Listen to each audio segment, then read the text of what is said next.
The events of this last week or so have just been the cherry on top of what's been a crazy year. Kind of started last summer with all the George Floyd and the Black Lives Matter things, and people realised that they could make their voices heard. And when all the protests were going on in Hong Kong in 2019, I was there on holiday.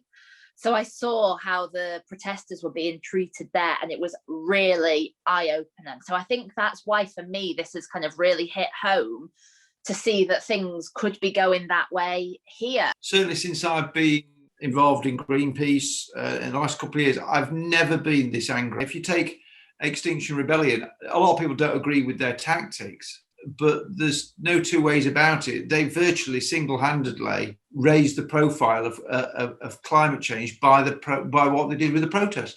Things like the Future Fridays strikes that we've done in town before, where schools, universities, businesses and people from every walk of life have joined and walked through town. That will no longer be able, we'll no longer be able to do that.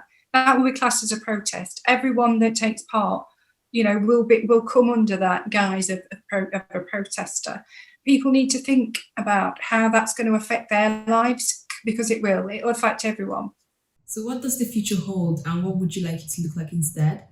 I'm just deeply concerned for people in general, for the future. And because, like I say, the right to protest gives you a voice. We've always been quite proud in this country of being able to speak out and say things without too much of a comeback, depending on what you're saying and where. But you've always been able to like speak about issues. How far does it get? If we draw the line now against that, how far are the government going to push next time? What's the next thing that we're going to lose? Yes, there are nuances to the type of experiences that we do have, but it's really, really important to understand that the common enemy is something that's going to take away our human rights, and we need to sort of just stick together and support each other to get through that first.